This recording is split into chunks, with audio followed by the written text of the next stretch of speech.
So magandang hapon mga kanokis, no. So ayan, naka-ready na naman tayo. Nagpakain na naman yung ating handler, si Boss White. Kami ang kanya asawa. Ayan, oras ang pakain is mag-aalasin ko. Ayan, magtabay lang tayo dito sa ating backyard mga kanokis, no. Ito lang ginagawa natin dito. So siyempre may trabaho. Sila yung nagmamanage ng aking backyard mga kanokis, no. So ayos yung alaga rito. Halos lahat na po-focus na may maintain mga sisiw, mula sa sisiw mga kanokis, no. Mula sa ating mga sisiw, mula sa ating mga sisiw mga kanokis, may maintain niya yung pag-aalaga, no, hanggang sa mga inahin, hanggang sa mga inahin natin, hanggang sa mga pinalalaki mga kanokis, mga ganado, lakas kumakain mga kanokis.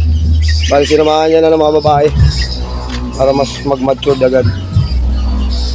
Ang ginawa niya mga kanokis, no. So ayan, mga naglaki yan na sila, no. Ito lang yung ating mga babang manok.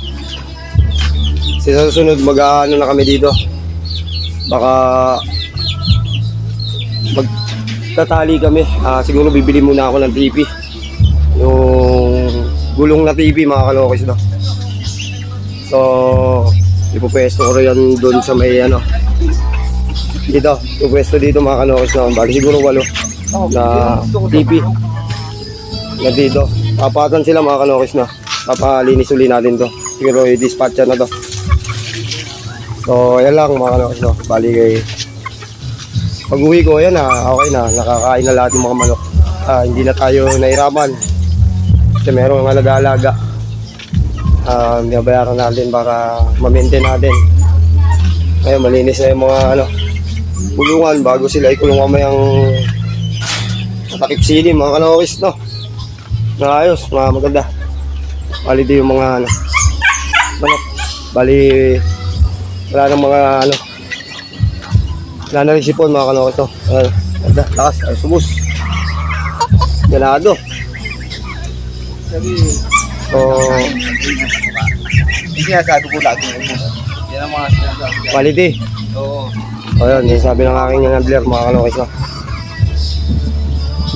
Kaso pinalitan ka na yata ng handler, may bago na yata Ayun na Ito na yung misis niya. siya na Siya nagmamanis. Di ba na, iba na. May bago na yata ng handler Babae naman, para ano. Ayun mga kanokis, no. So i-update lang natin mga kanokis yung hapon, no. Goods naman. Siguro sa mga susunod na araw, siguro sa mga susunod na buwan, kapag tali kami pag nakabili na ako ng TP.